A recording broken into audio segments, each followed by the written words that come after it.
இங்க ஒரு பொண்ணு ஒரு பெரிய மால்ல மேக்கப் செக்ஷன்ல மேக்கப்லாம் டெஸ்ட் பண்ணி பார்த்துட்டு இருக்கா. அவ வாயில ஒரே புண்ணா இருந்தாலும் டெஸ்ட் பண்ற லிப்ஸ்டிக் எடுத்து அவ வாயில போட்டுக்கிறா. அதை இன்னொரு பொண்ணு எடுத்து அப்ளை பண்ண போகும்போது இல்ல இது நீ போடாத, அங்க பாரு அந்த பொண்ணு போட்டுட்டு வச்சிருக்கா, அவ வாய் ஃபுல்லா ஒரு இன்ஃபெக்ஷனா இருக்கு, இதை எடுத்து நீயும் போட்டினா ஓ வாய் இன்ஃபெக்ஷன் ஆகும், அதனால இதை எடுத்து நீ யூஸ் பண்ணாத அப்படின்னு சொல்றா. இந்த பொண்ணோட ஃப்ரெண்டு எவ்வளவோ சொல்லியும் இல்ல இந்த லிப்ஸ்டிக் ஷேட் நல்லா இருக்கு, நான் கண்டிப்பா ட்ரை பண்ணி பார்த்துட்டு இந்த லிப்ஸ்டிக்கை வாங்கதான் போறேன் அப்படின்னு சொல்லி இவ்வளவு அந்த பொண்ணோட பேச்சை கேட்காம அந்த லிப்ஸ்டிக் எடுத்து வாயில ட்ரை பண்றா. நெக்ஸ்ட் டே ஆபீஸ்க்கு இந்த பொண்ணு மாஸ்க் போட்டுட்டு வரா. என்ன இப்ப கொரோனா கூட இல்ல நீ மாஸ்க் போட்டு வர அப்படின்னு சொல்லி கேட்கும்போது எனக்கு வாயில இன்ஃபெக்ஷன் ஆயிடுச்சு, அதனால தான் நான் மாஸ்க் போட்டுட்டு வரேன் அப்படின்னு சொல்லிட்டு இந்த பொண்ணு சொல்றா. நேத்து நான் சொன்னேன் அந்த பொண்ணு போட்ட லிப்ஸ்டிக்க போடாதுன்னு எவ்வளவு சொன்னேன், நீ கேட்டியா, அதனால தான் உனக்கு இந்த நிலைமை அப்படின்னு சொல்லிட்டு இந்த பொண்ணோட ஃப்ரெண்டு சொல்றா. இந்த பொண்ணோட இன்னொரு ஃப்ரெண்டு ஏதோ ஒரு புதுசா லிப்ஸ்டிக் ஷேட் வாங்கிட்டு வரா. ஐ பாக்க நல்லா இருக்கே, புதுசா இருக்கே, நான் போட்டு பாக்குறேன் அப்படின்னு சொல்லி வாங்கினதும் சீச்சி உன் வாயை பாரு ஒரே இன்ஃபெக்ஷனா இருக்கு, நீ இதை போட்டுட்டு தருவா அதை நான் போடணுமா அப்படின்னு சொல்லிட்டு வெடுக்குன்னு அவ கையில இருந்து புடுங்கிடுறா.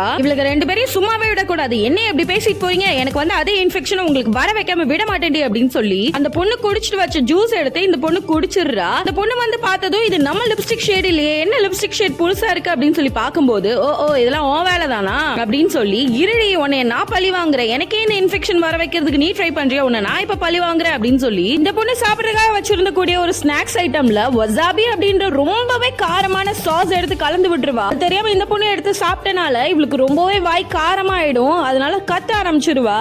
இந்த கதையில இருந்து நம்ம தெரிஞ்சுக்க கூடிய விஷயம் என்னன்னா, ஃப்ரீயா தராங்க சாம்பிளுக்கு தராங்க அப்படின்னு சொல்லி எல்லாத்தையும் எடுத்து வாயிலையோ மூஞ்சிலையோ போட்டுக்க கூடாது. சேஃபா இருங்க மக்களே. வீடியோ பிடிச்சிருந்தா லைக் கமெண்ட் ஷேர் பண்ணுங்க. டாடா.